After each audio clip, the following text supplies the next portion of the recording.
The next class is the Catalogue class, which is again catalog.php inside of the SSD folder.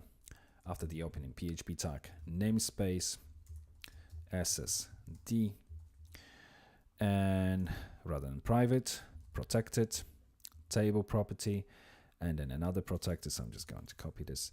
We are removing the currency and we are removing the path properties from here. From inside of the constructor, we're removing this path, obviously definition here. Another thing we need to do is to open, if we go to the pages, and if we open our catalog item, and now if we search for this underscore path, we've got catalog path here, which is all good, but then we have catalog object path, which we're going to replace now with the constant which we've created earlier. So if I just remove this, ds directory separator, then catalog underscore dir concatenating with directory separator and then image. And then let me check if we've got any other occurrence. No, that's all. So we can now save and close this file. And if we now also open the catalog.php, again inside of the pages folder, and identify the underscore path,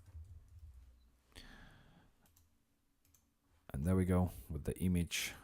Same situation, we need to replace it with the directory separator, directory catalog underscore dir and directory separator.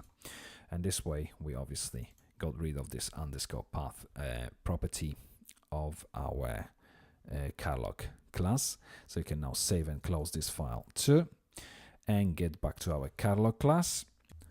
And if we start with the first method after the constructor, which is get category by identity, let's put this from on a new line here.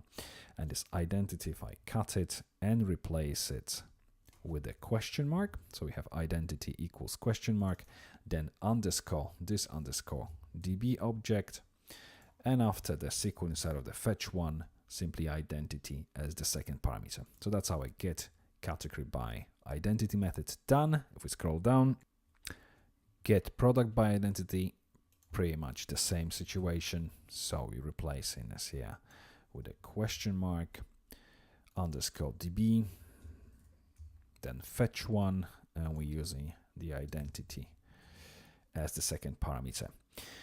Again, if we're scrolling down, actually after this is an empty identity, we can return null, just to make sure that we return something. And if I copy this, scroll up to the previous method and do the same here, just to make sure that obviously something has been returned from this method rather than nothing at all. So if we scroll down to the get categories method now, if we put this from on the new line, and then this underscore db, fetch all SQL, which is all good.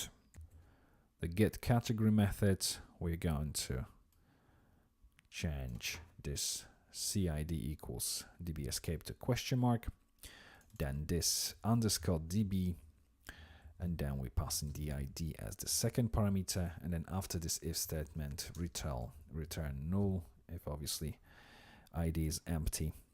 And that's done. And let's move to the next video and continue with this class.